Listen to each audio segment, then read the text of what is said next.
आज मोदीजी मी फक्त आपल्या समोर उभा आहे पुढच्या 5 वर्षासाठी. या पुढच्या 5 वर्षामध्ये आमच्या सर्वांच्या महाराष्ट्राच्या आपल्याकडनं अनेक अपेक्षा आहेत.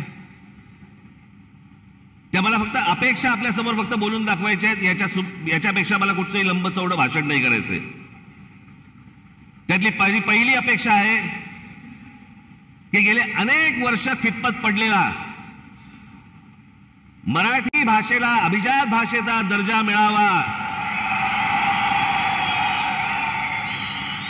ही गोष्ट आपण पंतप्रधान झाल्यानंतर मराठीला तो सन्मान मिळेल अशी मी मोदीजींकडे अपेक्षा व्यक्त करतो आणि ती होईल, तितक्याच धाडसाने ती होईल अशी मला खात्री आहे. कारण बाकीचे कसं आहे, बाकीच्या सगळ्या गोष्टी महाराष्ट्रामध्ये करण्यासाठी म्हणून आमचे देवेंद्रजी आहेत, एकनाथराव आहेत, अजितदादा आहेत, बाकीचे करतील. पण या देशाच्या अभ्यासक्रमामध्ये या देशावरती साधारणपणे 1000 वर्ष परकीयांनी राज्य केलं. पण त्या 1000 वर्षामधली 1400 वर्ष हे मराठा साम्राज्य होतं या संपूर्ण हिंद भूमीवरती. त्या मराठा साम्राज्याचा इतिहास हा शालेय शिक्षणामध्ये मुलांना लहानपणापासून शिकवला जावा की जेणेपासून हा देश कसा उभा राहिला हे या अख्ख्या देशातल्या मुलांना आणि भविष्यातल्या पिढ्यांना कळेल. तिसरी गोष्ट, समुद्रामध्ये शिवछत्रपतींचा पुतळा कधी उभा राहील नाही राहील मला माहिती नाही. पण माझी विनंती आहे की आमच्या शिवछत्रपतींची खरी जर स्मारकं कुठची असतील तर आमच्या शिवछत्रपतींचे गड किल्ले आहेत.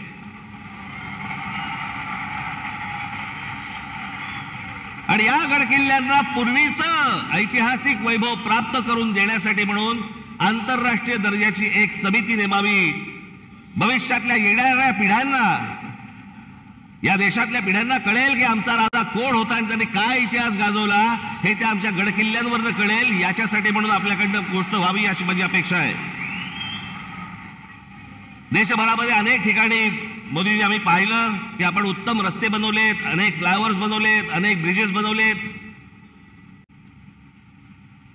माझी आपल्याला कळकळीची विनंती आहे की गेले 18-19 वर्ष आमचा मुंबई गोवा महामार्ग हा अजूनही तसाच आहे, अजूनही तसाच खड्ड्यामध्ये आहे.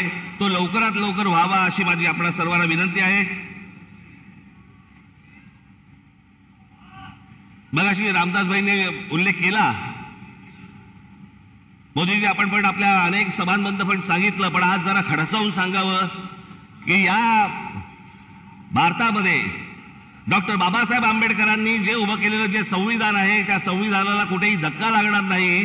तुम्ही लावणार कधीच नव्हतात, पण जे विरोधक ज्या प्रकारचा प्रचार करतायत मला असं वाटतं त्यांची तोंड एकदाचीच बंद व्हावीत की जेणेकरून परत त्यांची तोंड उघडली जाणार नाहीत, अशी अनेक जनतेची या महाराष्ट्रातली अपेक्षा आहे. या देशामध्ये अनेक करोडो मुसलमान आहेत, लाखो मुसलमान आहेत, देशभक्त मुसलमान आहेत, जे या देशावरती प्रेम करतात, जे या देशावरती खरंच त्यांची निष्ठा आहे. खरं तर सांगायची गरज नाही, पण काही मुठभर आहेत जे आज उद्धव ठाकरे आणि काँग्रेसला जे पाठिंबा देणारे आहेत ना, त्यांचा उद्देश हा फक्त गेल्या 10 वर्षात त्यांना डोकं वरती नाही काढता आलंय. आणि ते डोकं वरती काढण्याचा मार्ग कोणता, तर काँग्रेस सारखा सुलभ मार्ग नाही. याच्यासाठी म्हणून ते आज त्यांना सगळ्यांना पाठिंबा देत आहेत. पण लाखोच्या संख्येने, करोडोच्या संख्येने आज मुसलमान आपल्या बरोबर आहेत. त्याला एक शाश्वती पाहिजे, त्याला मनात आदर आहे, तो काम धंदेवाला आहे, त्याला काम करायचं या देशामध्ये, तो या देशाचा नागरिक आहे, पिढ्यानपिढ्या राहणार आहे. पण मला असं वाटतं की हे जे मुठभर आहेत, हे ओवेसी सारख्या ज्या अवलादी आहेत, यांच्या मागून फिरणारे जे लोक आहेत,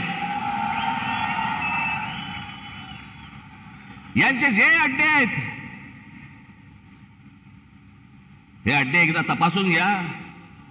तिथे माणसं घुसवा, देशाचं सैन्य घुसवा आणि हा देश एकदा कायमचा सुरक्षित करून टाका. म्हणजे आमच्या आया बहिणींना याच्यापुढे देशामध्ये फिरताना कोणत्याही प्रकारचा त्रास इथे होणार नाही अशी मी आशा अपेक्षा बाळगतो.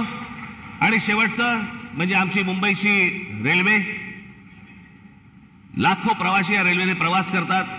या प्रवास करणाऱ्या रेल्वेच्या संपूर्ण यंत्रणेवरती आपण केंद्र सरकारने आपण बारीक लक्ष द्यावं, जास्तीत जास्त त्याच्यासाठी पैसे द्यावे, जास्तीत जास्त ती यंत्रणा चांगली कशी होईल याच्यासाठी म्हणून आपण पाहावं। एवढ्याच फक्त मी आज अपेक्षा आपल्या समोर घेऊन आलो होतो। बाकी भविष्यातला येणारा हिंदुस्तान हा आपल्या हातून उत्तम पद्धतीने मोठा हो, जगात मोठा हो, घडो ही एक आशा अपेक्षा बाळगतो आणि आपण सर्वांची मी रजा घेतो। धन्यवाद। जय हिंद, जय महाराष्ट्र।